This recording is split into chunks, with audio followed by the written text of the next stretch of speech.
বরসাহেবের অনেক দিনের আবদারে আজকে রান্না হলো সবজি পোলাও আর আমি সাথে করলাম ফুলকপির পকোড়া আর সাথে ছিল বড়া আলুর ঝোল। সবকিছু মিলিয়ে পারফেক্ট কম্বিনেশন। হ্যালো এভরিওয়ান, নমস্কার, কেমন আছেন সকলে? আশা করছি অনেক বেশি ভালো আছেন।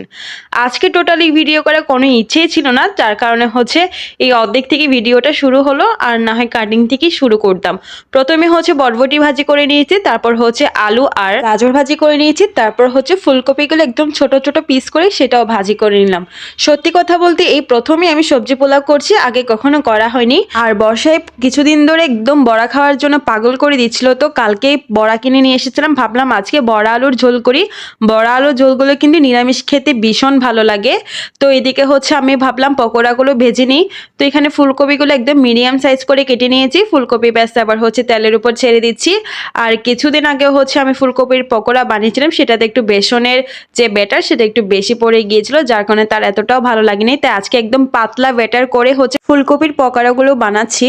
তো অনেক দিন পর সে আজকে বৃহস্পতিবার বাসে আছে, আর বাকি যে দুটো বৃহস্পতিবার পড়েছিল সে বাহিরে কোনো না কোনো ব্যস্ত ছিল। তাই ভাবলাম আজকে সবকিছু মিলিয়ে এইসব কিছু বাসায় রান্না করি। কড়াইটা যেহেতু ছোট সেহেতু আমি অল্প অল্প করে বেশ 4-5টা পকোড়ার সাইজ করে নিয়ে ভেজে নিচ্ছি।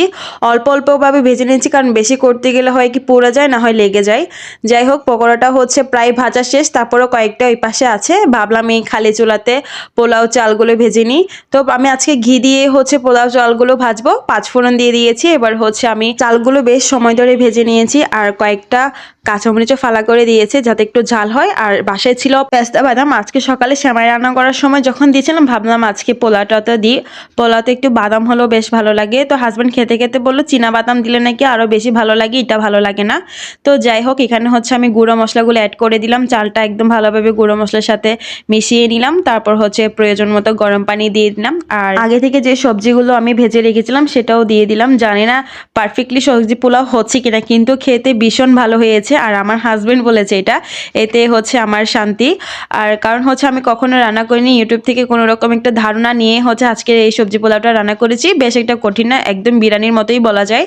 তারপর এই পাশ চুলাতে বড়া আলু ঝোলের জন্য আলুগুলো ভালোভাবে ভেজে নিয়েছি, আর বড়াটা তো আগেই ভেজে নিয়েছি, দেখিয়েছিলাম। তো আলুটা বেশ 2 থেকে 3 মিনিটের মতো ভেজে নিয়ে এর মধ্যে গুঁড়ো মশলাগুলো অ্যাড করে দিয়েছি। এবার একটু সময় নিয়ে এটাকে কষিয়ে পরিমাণ মতো ঝোল দিয়ে বসিয়ে দিয়েছি। তো ঝোলটাও বলক চলে এসেছে, ভাবলাম এবার বড়াগুলো দিয়ে আবার একটু ঢেকে দিই, এতে করে তাড়াতাড়ি রান্না হয়ে যাবে শর্টকাটের মধ্যে।